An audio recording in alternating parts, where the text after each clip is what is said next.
part where you go to the Torah, and the leader would hold the Torah. You all don't hold up. The leader holds up. So we're not reading from the Torah this morning in the Hebrew. One day. Right? For now we're holding the word up. So I'll hold the word. You don't hold the word yet. Unless you want to. I guess you can. A little different. Baruch hu Adonai havarach.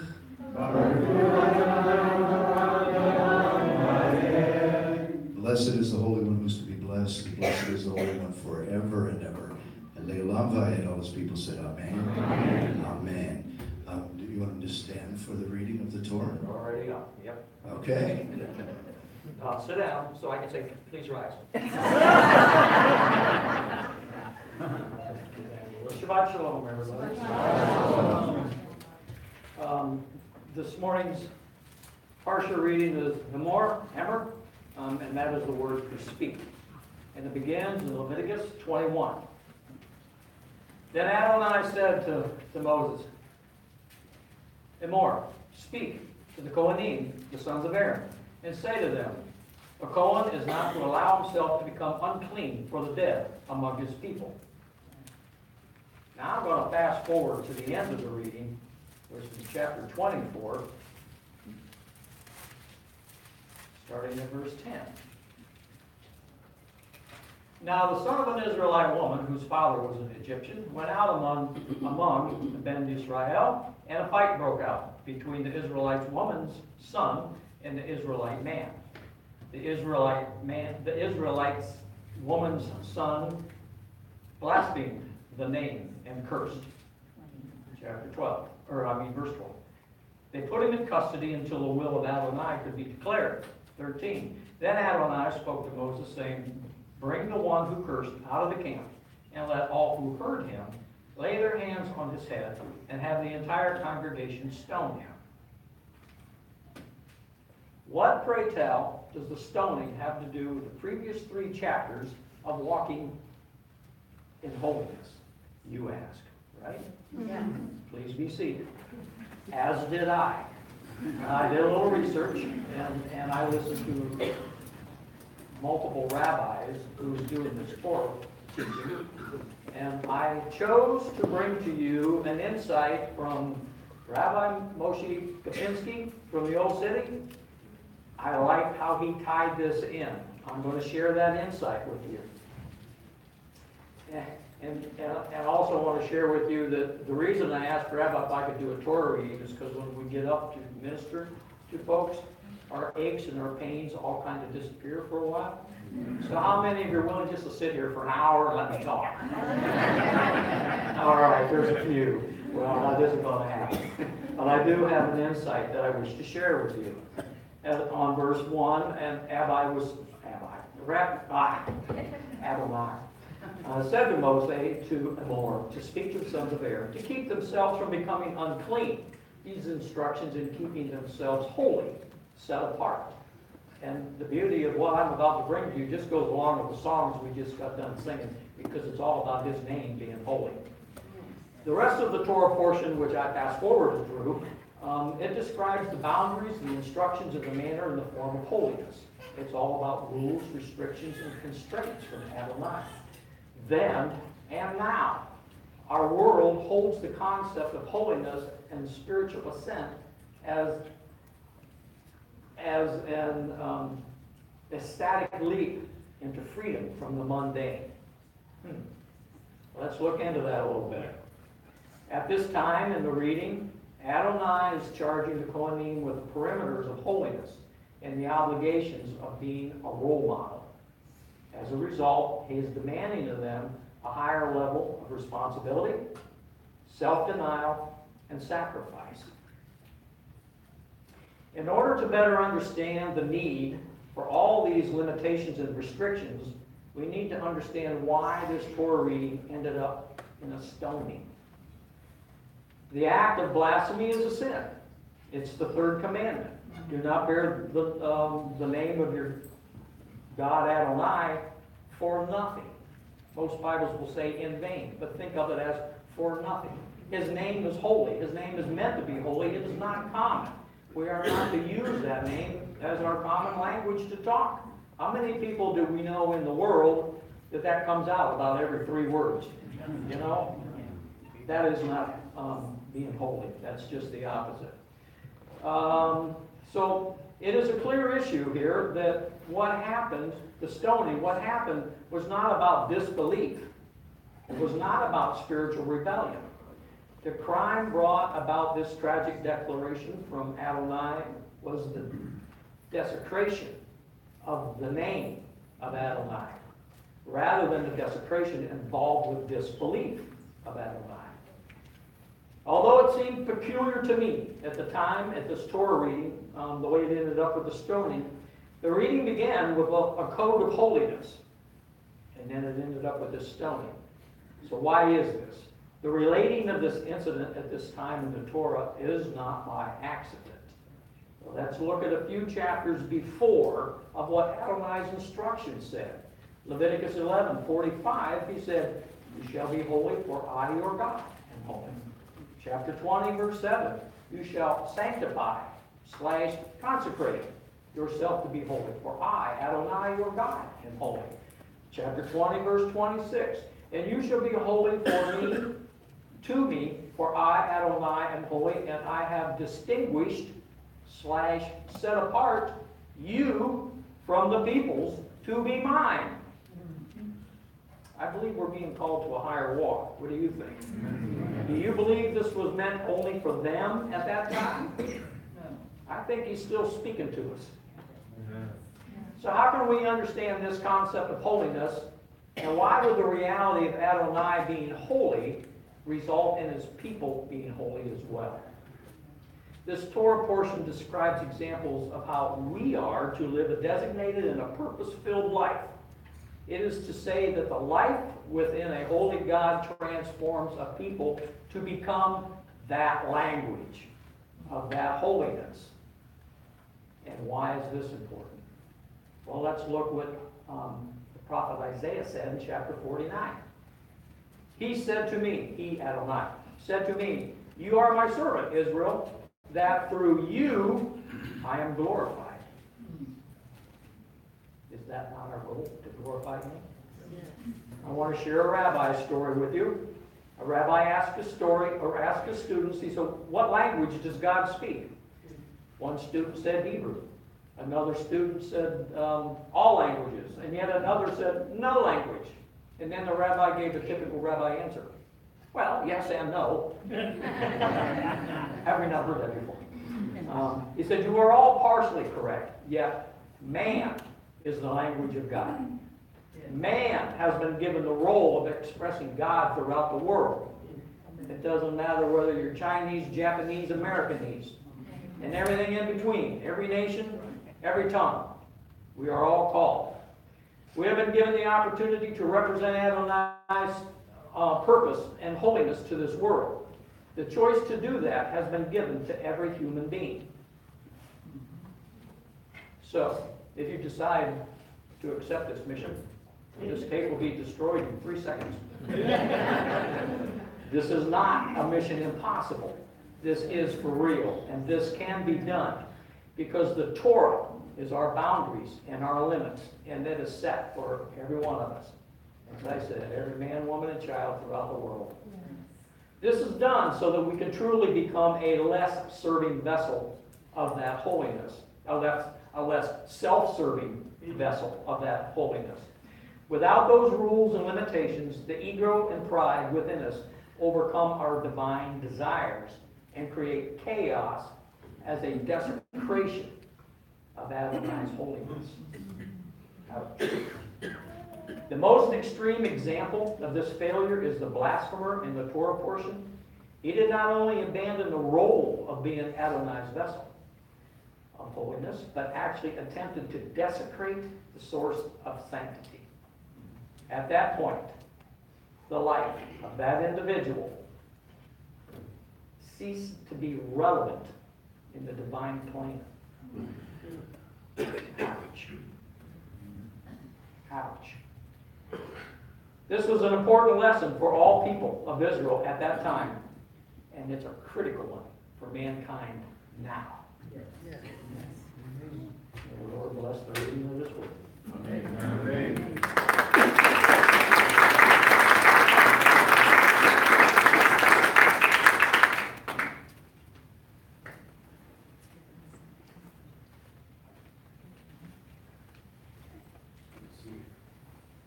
Good to see Roger back in the house. Amen.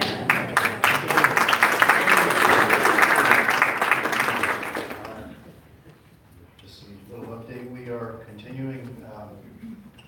We're waiting on paperwork. We're waiting that everything is going. People are asking, well, when? I have to chuckle because people are saying, well, when can we get in? Well, we don't have the keys yet to the new building. We've got it closed. They have to do an inspection, and all of that is happening. But it's happening very quickly. And what I would like to see is a Shavuot service in that building. Shavuot Pentecost service in that building. That would be May 20th. We would need the keys by May 18th. They're telling me the keys can't get to us until after the 20th. And how many know if we ask the Papa? So keep that in prayer. Father, we're asking you for those keys on the 18th in Yeshua Messiah's name. That would be awesome. So we're going to trust it. Go ahead and stand with me. We're going to make a positive confession here this morning. You have your Bible. Now you can hold your Bible. Say, this is my Father's Word. This is my Father's Word. I have a heart that's receptive. I have a heart that's receptive. Eyes to see. Eyes to see. Ears to hear. Ears to hear. Things of His Spirit. Things of His Spirit. I'm not leaving the same. I'm not leaving the same. Turn your neighbor and say, you're not either. You're not either. In Yeshua's name. Amen.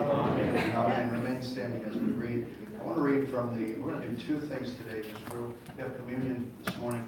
But I want us to see out of the Torah portion, Leviticus, Vayikra, in Hebrew 21. Now I said to Moshe, speak to the priests, the sons of Aaron, and say to them, speak, say. Everybody say, speak. Speak. Say. Say. So what is it? He's telling them, they need to know my word. They need to know what the kingdom looks like. How do we know what the kingdom of Adonai looks like? By His word. Hear me when I say this, it's not about feelings, although feelings are good, feelings are important, but the kingdom is more about feelings. You want to know what the boundaries are, you want to know what the kingdom looks like, look at His word. There's the foundation of the faith is His word. Okay? So He's telling them, communicate with my people and tell them what my kingdom is going to look like, what it's supposed to look like in the earth.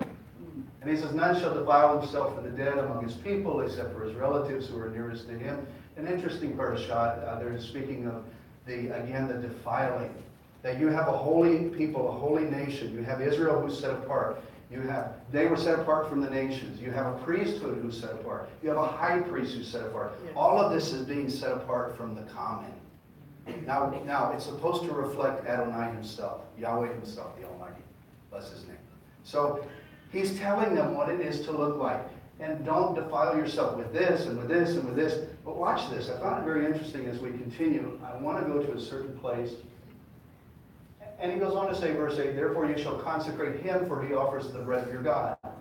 Speaking of the priest, the high priest, he shall be holy to you, for I, Adonai, who sanctify you, am holy. So you be holy. Say it with me. You be holy, for I am holy. So that means set apart. It means set apart, be different. And then it goes on to describe the relationships of the people, the daughters. This is what I find interesting. If we can, we're just skipping here. Look at this. I just want to touch base on this today, but look at verse 16. And Adonai spoke to Moshe, saying, speak to Aaron and say, no man of your descendants in succeeding generations who has any defect may approach to offer the bread of his God. For any man who has a defect, everyone say defect, shall not approach a man blind or lame who has a marred face or any limb too long. A man who has a broken foot or a broken hand or is a hunchback or is a dwarf or a man who has a defect in his eye or eczema or a scab or as a eunuch. No man of the descendants of Aaron the priest who has a defect shall come near to offer the offerings made by fire to Adonai. He has a defect. He shall not come near to offer the bread of his God. Now he may eat the bread of his God, both the most holy and the holy, verse 23. Only he shall not go near the veil or approach the altar, because he has a defect. Everyone say defect. Unless he profane my sanctuaries. For I, Adonai, sanctify them. And it says that Moshe told it to Aaron and his sons and to all the children of Israel. Give your neighbor a hug. You can be seated.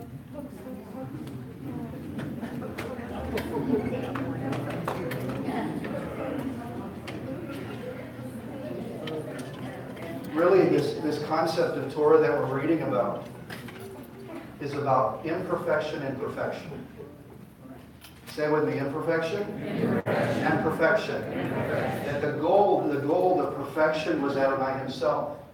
That there was a place where he dwelled in the face of the earth, and that was the perfect place, the Holy of Holies, the Kiddush HaKiddushim. In fact, in the Hebrew language, you don't say dark, darker, and darkest. You say dark, dark, dark, dark, dark, dark. I used to have an aunt, some of you know that I shared with you, I had an aunt from down south years ago, and she'd say, boy, she'd say, it's dark, dark outside.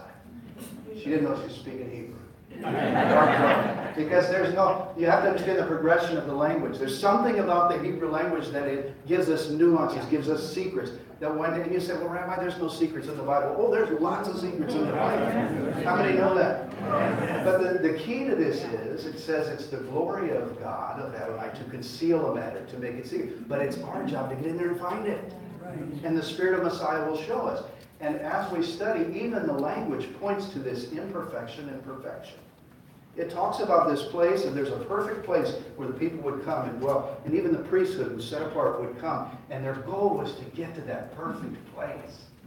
Mankind is always looking for that perfect place, the perfect relationship, the perfect job, the perfect days ahead. Everybody wants the perfect place. Everybody say perfect. Perfect. In fact, people are trying to earn their way, trying to earn perfection. If we can just get perfect with Adonai. But it's interesting as we read this, that there's a concept that really stuck out with me, Mark. He said, the person who has these defects, even though they're in the priesthood, cannot approach or come into my perfection, my place. They're still a priest, but they can't go there. They can't, because if they have a hunchback, or they're a dwarf, or they've got scabs that don't heal up, or eczema, they got a funny looking eye, or something, And you're reading this and you're going, is that really fair? I mean, if you read this, they didn't do that to themselves. I almost wanted to ask Lori to put up a picture of, anybody ever see Young Frankenstein years ago? Remember the eagle? And I almost wanted to put his picture up there. Because, can you imagine though, and these are serious things, they're really things that are real for people. We laugh at the movies and everything. But this wasn't funny for these people, because the goal was perfection. But how can I get to perfection if I got these things on me? I didn't ask for them. In fact, when I read this, I think about, is this really fair? Because if Adonai created them, is it fair? They're striving for perfection, but they'll never reach it. Interesting when we look at the language. Let's look here for just a moment. Even Yeshua said in Matthew 5:48, therefore you shall be perfect just as your heavenly Father is perfect. How can we be perfect as a people? There's a clue here if we look in the Hebrew language. We're going to go there this morning. In the Hebrew language, everyone say Hebrew. Hebrew. There's a concept of tense. There's verb tense. And we need to understand. Anybody study Hebrew a little bit, right? Okay, in the English, where it is English day, but I think they call it language arts or something like that. Yeah. But there's something about this concept of the verb tense. And you have past, you have present, and you have future. So we say past, present, and future. The past is she ran. What would be the present tense? She's running. What would be the future? She will run. The Hebrew doesn't say it like that. The Hebrew has two verb tense. I want you to see this. Now, I'm just going to break it down very simple today. For the most part, this pattern is, you'll see this most of the time. Hebrew really is timeless. According to some of the rabbis, and I love what they say, and you may have heard some of the rabbis teach on this, but I think it really pertains to this Torah portion today. That when we look at the language, we look at the verbs in Hebrew, we have perfect and imperfect. Everyone say perfect, and imperfect. So let's look at that. Here's the English. We have three. We have past, present, and future in English. But in the Hebrew, stay with me because there's an understanding here. In the Hebrew, we have imperfect and we have perfect. But watch this. The imperfect verb, and by the way, what is a verb?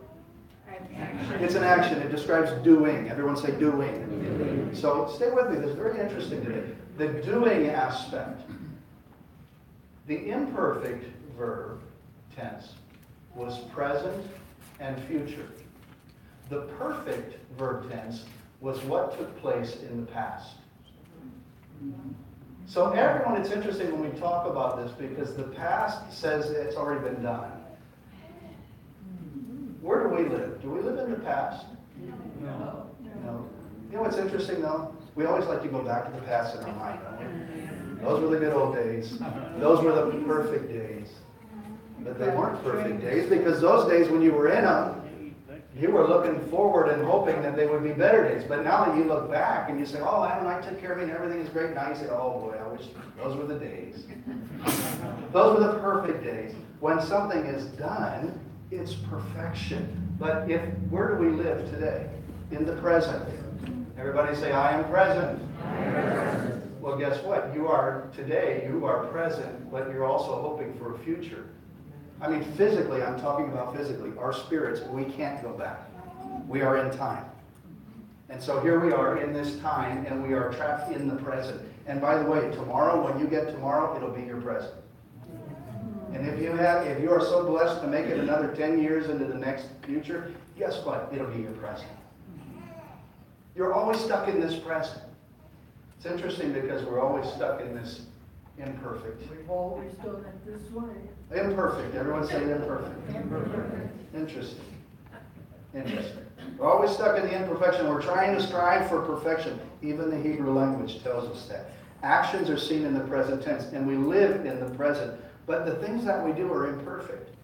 Everyone say imperfect. Imperfect. Man's always attempting to reach that place of perfection. We're always trying to complete things. And by the way, the Hebrew word here for perfect is complete. Everyone say complete. Complete. So if it is complete, it is an action that has been completed. It is perfect. And we're always trying to find that complete place. If you're like me, you're always hoping, you're always praying, you're always hoping for that complete place of perfection. How can we get there though? Yeshua said be perfect. Be complete even as your Father is.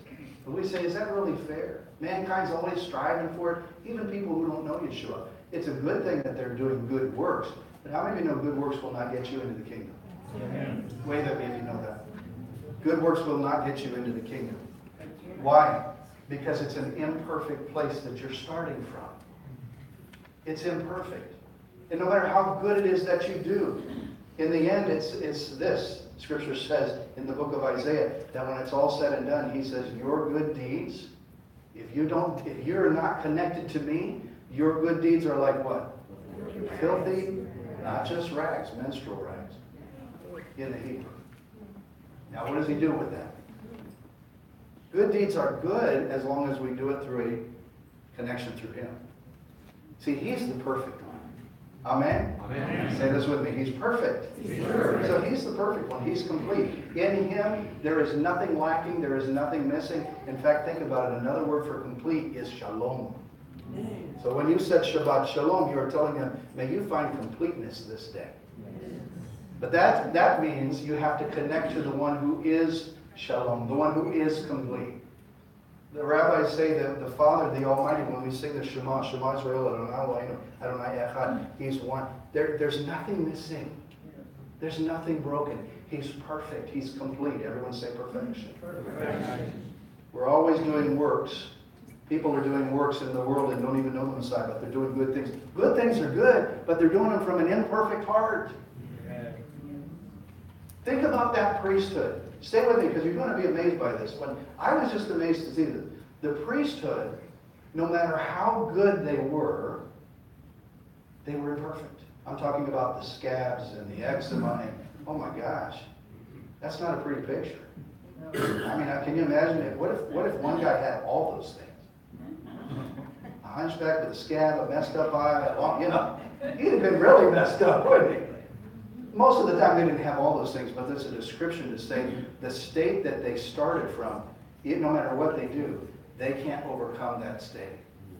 I don't care what the world is telling us today. Can I just share this and be honest with you? Years ago we could call a duck, right? Now people say they don't know if they're a man or a woman. They're transitioning from the men to the women. And I was reading the other day about Bruce Jenner. I guess they don't call him that anymore. But it's interesting because they said, now I don't know what he is now, but They're saying that he is a woman. Hear me when I say this now, he's dating a transgender woman. And so I'm like, well, wait a minute, if it's a transgender, is it a boy or a girl? Are they what? Who is he dating? What? And we look at that and we go, oh my God, where are we at in this season of life? It's crazy. We're trying to figure out who's a man and who's a woman. It's crazy, isn't it? But you think about this for just a moment. If a man is a man, I don't care what scientists can do. You can cut off, can I do? You can change his body, but his DNA is always going to be a man. You know why? Because that's the state that he started from. You can put on the wigs, you can put on the stuff, but I don't care. I know it's not politically correct, guys. Whoever said we needed to be politically correct anyhow, we're not. But what I'm saying is, we need to pray for these people. Love them, pray for them. That's a spirit of confusion. But they'll never, their DNA is always saying, I am what I started with. Female, same way. She is what she started with. Are you all getting that picture? The priest in his imperfection is always going to be imperfect, no matter what he does, because that's the way he started. This is what it is. Nowadays we can fix things. You can take medicine for eczema. You can, you can cut off the hunchback thing, whatever. You can fix it. Those days you couldn't, because every good work and everything that he did would always be in a state of imperfection. He was not even allowed, because that was the way that he started out. Are you all still with me on that? Yeah. We're all struggling to find that place of perfection. What do you think the first word in the first verb in the Bible? What do you think it would be? Okay, well, we'll go there in just a moment. Genesis 1, verse 1. Bereshit bara Elohim. In the beginning, God created the heavens and the earth. In the beginning, God created. And watch this, because that very first line of the very first scripture in the Bible itself is a perfect verb. It's perfect. Everybody say perfect. Perfect. That everything, it's summoning this up. Here it is. That the Father himself said, in the beginning, God created the heavens and the earth. And it goes on to describe it. But the first verb is perfect. It's not imperfect, because everything was complete. The flowers and the trees and the sun and the moon and the stars and all the solar systems spinning in all their glory. All the animals, all the fish, all the birds, every fin, every feather, he detailed. All the plants, all the flowers, there are patterns, and the artist himself was signing everything into existence. Can you imagine that? The beauty of that? Everything reflected his glory. And watch this, even the first man, Adam. Everything that was connected to that one word, created, was perfect. There was no imperfection. How many would like to have been there, right? No imperfection. A beautiful, perfect place where Adam walked and spoke. And everything that Adam did, watch this, everything that Adam did, because Adam was perfect, everybody say perfect. Perfect. Now we're talking about verbs, right? How many know that Adam did after he was created? What do you think Adam did? You think he sat under a tree and played the harp all day? And ate gefilte fish? You know? No, Adam was doing. Adam was doing. His hands were busy, and he's doing things. But hear me when I say this. As he's doing it, it's all perfect. It's all perfection. Everything that flowed from Adam's work and Adam's hands were perfect, because Adam was connected to the one who was perfect. So you're saying holy is a verb. Holy is kadosh. I'm not talking about holiness right now. Holiness means to be set apart. What I'm talking about is doing things. The verb to do things. Everybody say do it. Do it. So here is the Father who's creating anything that you do in the Hebrew. Is you walk, you run. To be holy means to be set apart for a specific purpose or a task. But here is Adam, who is already different. I mean, it's all perfect. Everything was holy. And so Adam is doing what he's called to do. And he's doing the work of his hands. And his work is perfect because the Father is perfect. Don't you love that? What did that place look like? Everything was in harmony. Some scientists even say that it had a sound, that there was a sound that went forth, and everything was in spiritual perfection. When did that change? When he disconnected from the perfect. And he rebelled. He and his wife, by the way, where was his wife? See, we would have said this. If you're like me, and I did say this, Roger, I said to myself, wait a minute, Father, if everything was perfect, where was Eve? Where was Hava? Where was Hava? Because it said that it was not good, but everything was perfect. So if it was perfect, where was Hava? The Spirit said, in him. She was hidden away. The bride was hidden. She was there. He didn't know it yet. You catching that? That's what the rabbis would call a sod, a mystery. Hidden away. She just came out at the right time. Perfection. Everything was perfect. I love that picture, that concept. But when Adam rebelled and pulled away and began to do things of his own works, then he lost that state of perfection. And now everything that is going to follow from Adam's children, listen, watch when I say this. Every child that would be born in a state of imperfection. So I'll never forget, my daughter, you see, we'd sit around the table, we would talk about scriptures and Torah and Shabbat, and my daughter would say, I'll never forget one day, she said, doggone that Eve. Doggone that. Just think, she'd say, my kids would say, just think, Dad, if they had not sinned, I said, they did. If they had not rebelled, we would be in a state of perfection. But we're born. Even children are born. You see, children are still born in a state, as beautiful as our children are, they are still born with a what? A natural imperfection. And everything they do for the kingdom, until they connect to the perfect, will be imperfection. No matter how good they are and how nice they are. How many of you know that nice people, there are unsaved nice people? You know that? There's some wonderful people who are not saved, and they're nice, but their work of their hands may be nice, but it's never going to get them into a state of perfection. The only way that you can get into that state of perfection is through Messiah. In fact, I love this because what does Messiah say on the tree? John 19, what does he say? It is finished. Perfect. In the Hebrew, see, you think of it like this. You think of it like, in order to get there, but you think of it in the Greek mindset. The Greek mindset says this, and there is a point to be made. The Greek mindset says that it is paid for. Everything is paid for. Okay, that's true. But can I share this with you? Yeshua is a Hebrew. Yeshua was not speaking Greek at the tree. We're going to look into that language and see what that means. It is finished. It is perfect. It's complete. How many know your salvation is complete? Amen. The priesthood, if you think about it, the priesthood, and I'm just talking not just the ones with the hunchbacks and this guy and all, the priesthood, no matter how many offerings they did, every year had to be brought again. Why? It wasn't perfect. The perfect had not manifested yet. The perfect had not come yet. What does Hebrews tell us? Therefore, if perfection went or were through the Levitical priesthood, for under it the people received the Torah, what further need was there that another priest should arise according to the order of Melchizedek, speaking of Messiah Yeshua, and not be called according to the order of Aaron? For the priesthood being changed of necessity, there's also a change of the Torah. Okay, what's that telling us, guys? What's that telling us? Listen, the Torah is good. Even Rav Shaul said the Torah is good. But the Torah, you're always having to bring animals and sacrifices. And every high holy day, you're bringing your sacrifices. Do you see the concept? Right. Even at Passover, you're bringing land, you're doing this stuff. You always have to do that. Now today, there is a sacrifice of Messiah. When Messiah died on the tree, it brought about a perfect sacrifice. Everybody say perfect. Perfect. In fact, can I share this with you? Everything Messiah did was perfect. How do we know that?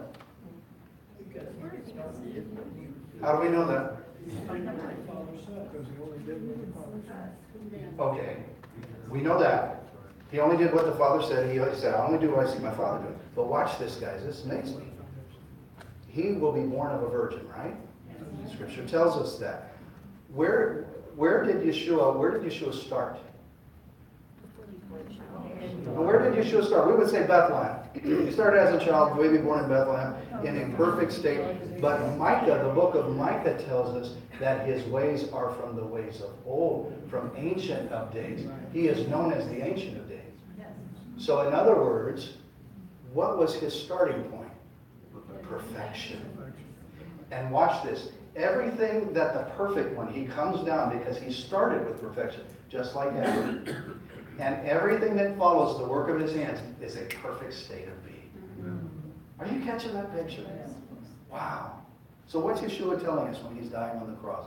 He's saying, look, the sacrifice, he's not saying that all the Torah, forget the Torah and how some do would teach you. He's not saying that. He's saying the sacrifice has been paid.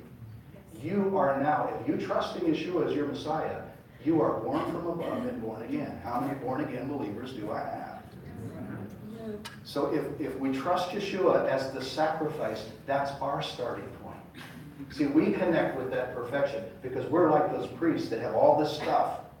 But until you come to know Messiah, are y'all with me on that? Our works are not going to do it. Remember, we're living, the present state is always in perfect tense in the Hebrew. Until we connect with the one who is perfect. When you connect to the one who is perfect, your works will be perfect. Even though they don't look like it at times. He'll take it, he'll work it all out for your good and his glory. How many are ready to see that happen? Right? Messiah's work is perfect. Let's look at something here. Y'all get anything out of this today? Yes. In the beginning, God created the heavens and the earth, and we talked about that. I want us to look at another thing, perfect versus imperfect. Talked about that. Look at Isaiah 53 real quick. Who has believed our report, and to whom has the arm of Adonai been revealed? For he shall grow up before him as a tender plant, as a root out of dry ground.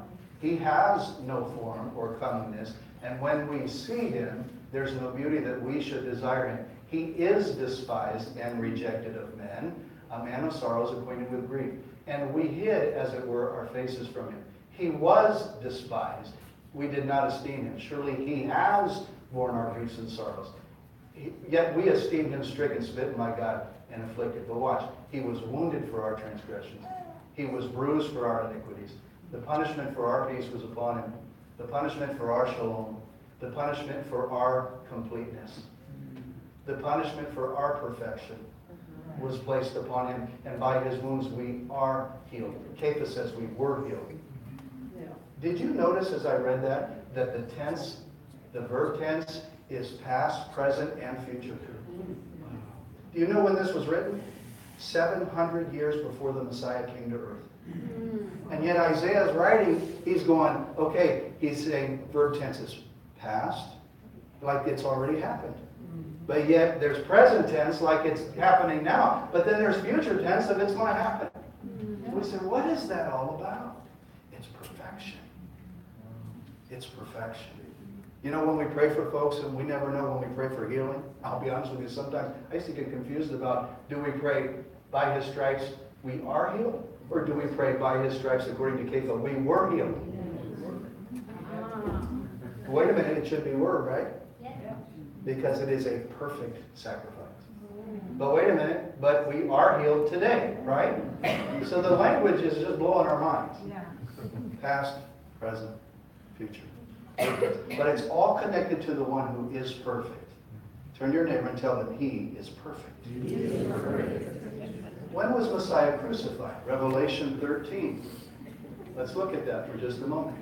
It is finished. Revelation 13:8. All who dwell on the earth will worship him, whose names have not been written in the book of life of the Lamb, slain from what? The foundation of the world. In other words, it was perfect.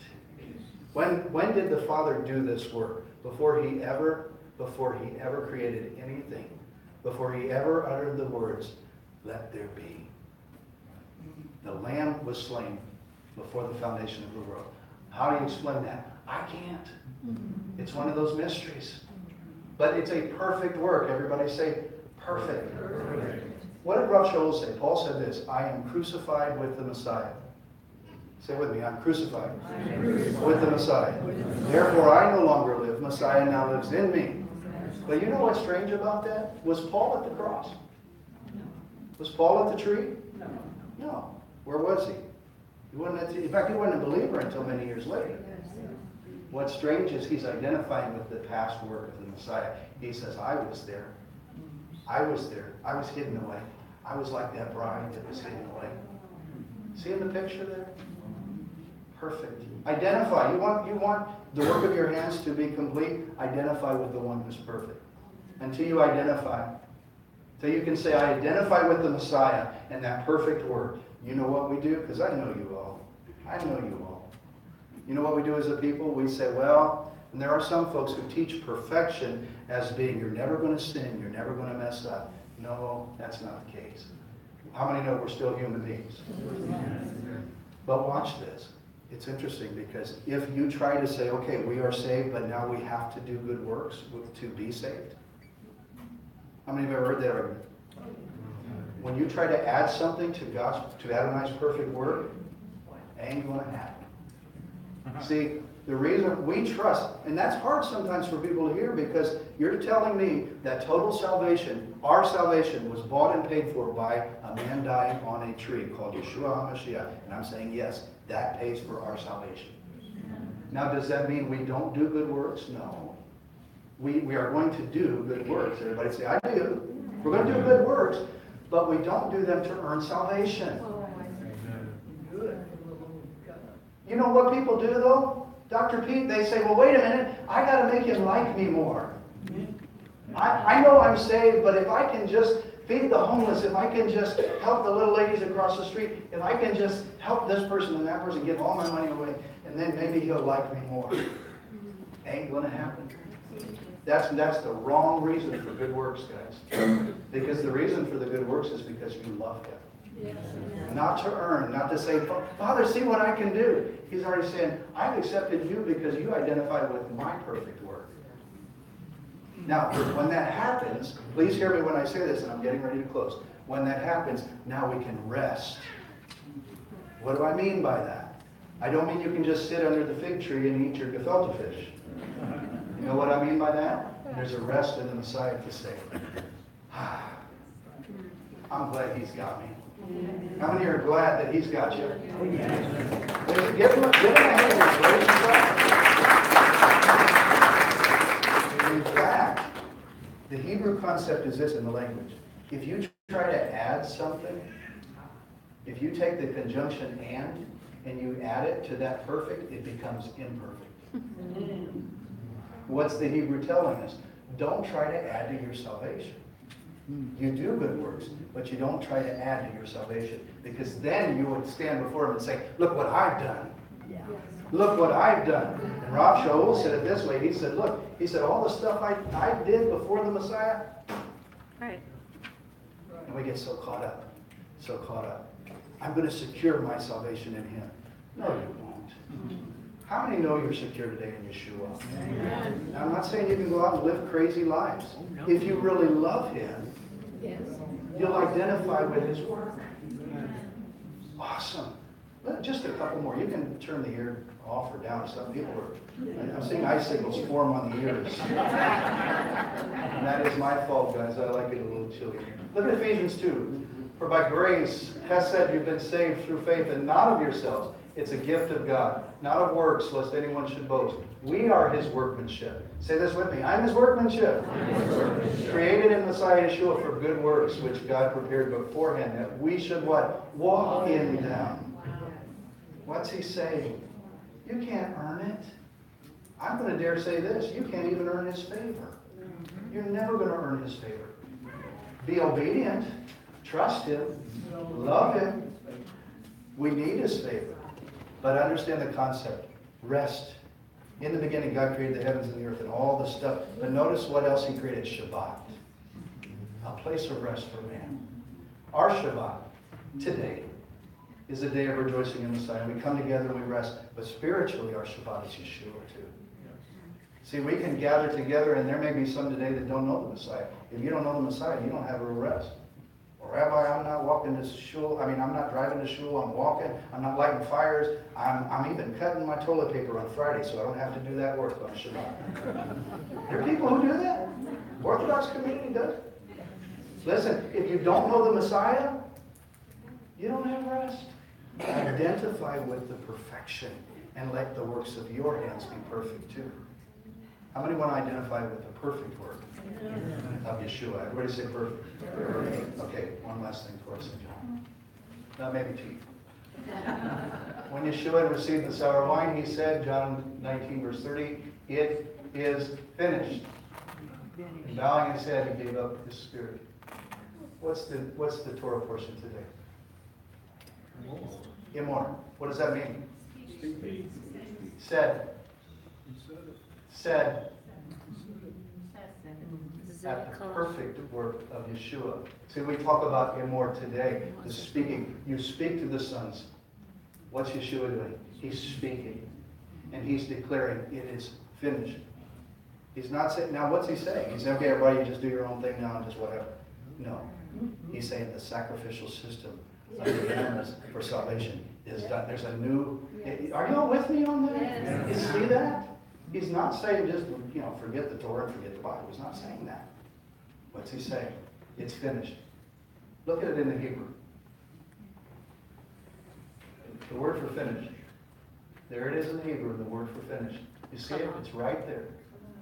Kala. Everyone say kala. Kala. Kala, watch this.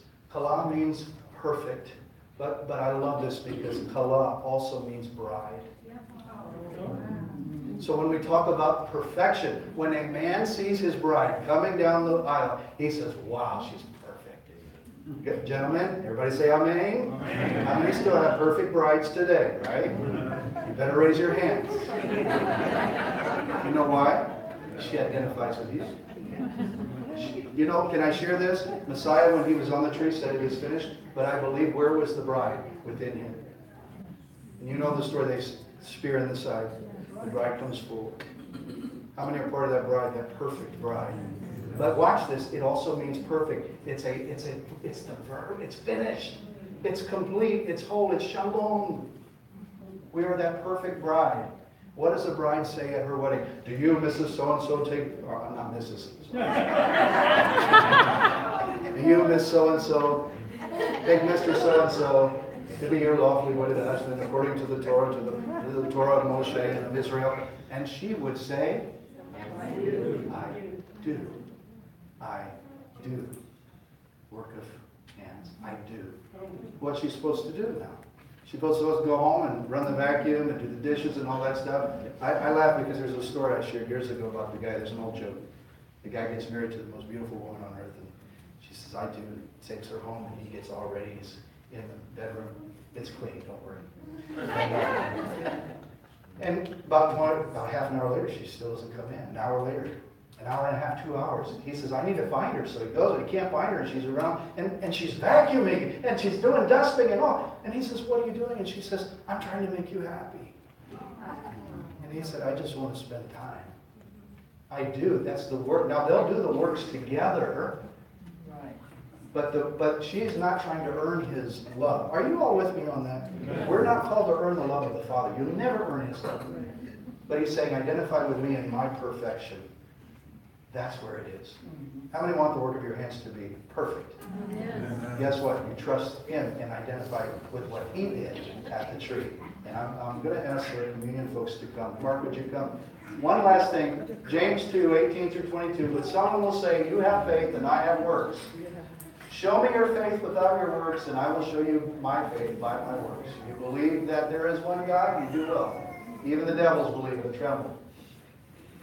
Do you want to know, foolish man, that faith without works is dead? Now this is in the Word, guys. Was not Abraham our father justified by works when he offered Isaac his son on the altar? What's he saying? He says, if you are really if you're connected to the one who's perfect, then get busy for the kingdom and show the Father you love him. But you can't earn your way. That's not what he's saying. He's saying, do what you're supposed to do.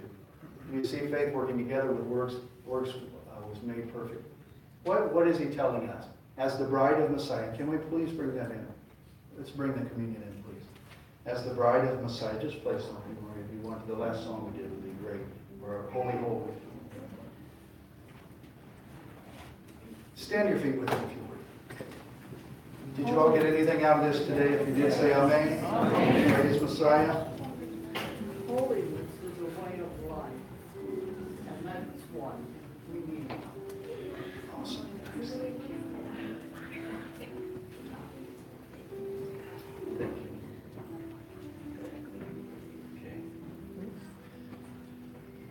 As we partake of the bread that represents the body of Messiah, the cup that represents his blood, it's also a wedding cup.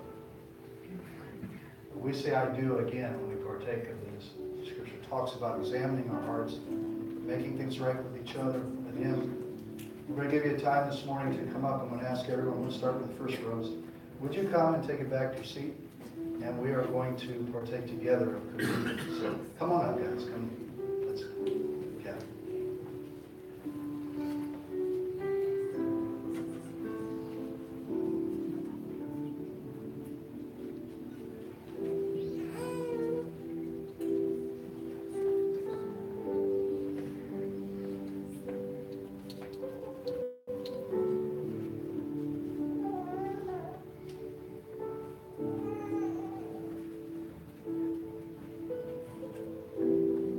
Come on up. Y'all could come. Come on up.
Lord, I worship you. I worship you. Lord, I worship you.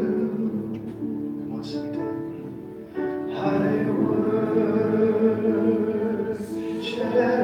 you, for your name is holy, holy, Lord. For your name is holy, holy,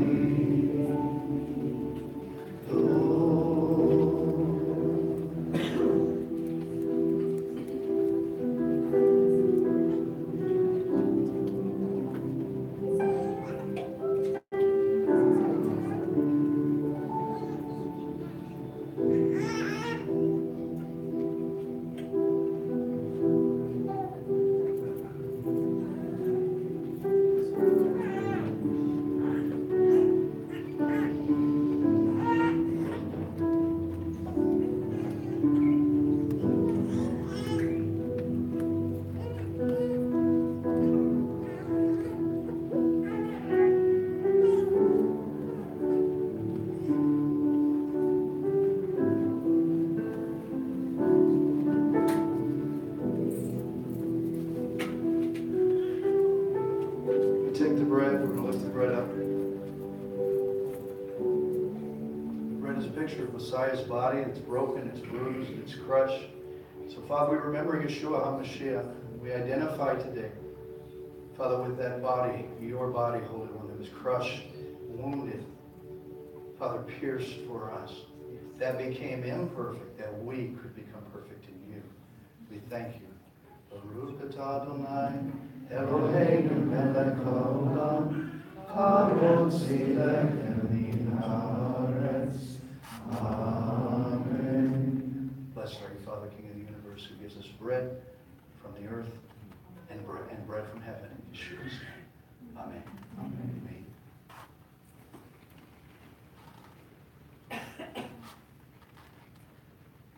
We take the cup.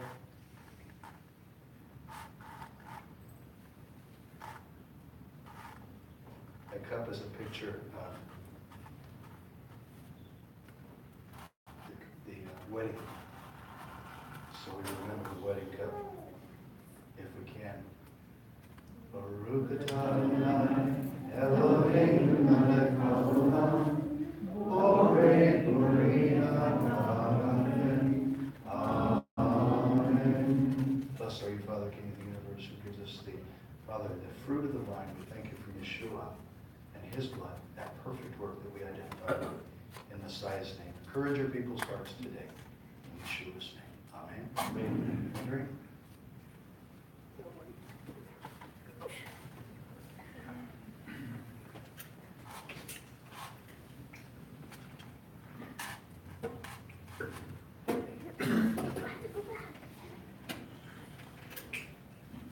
Say the blessing.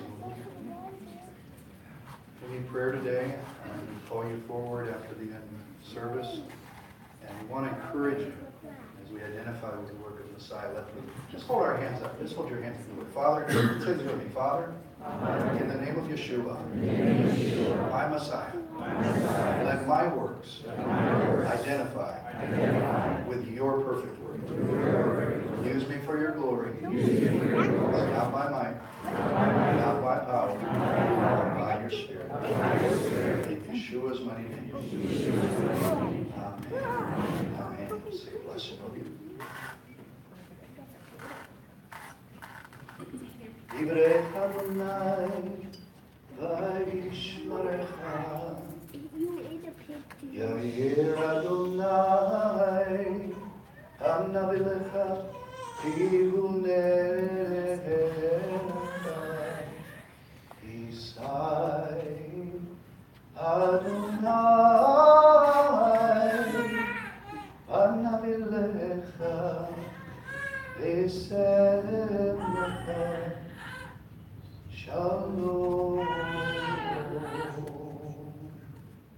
May Yahweh bless you and keep you. May Yahweh lift his countenance upon you.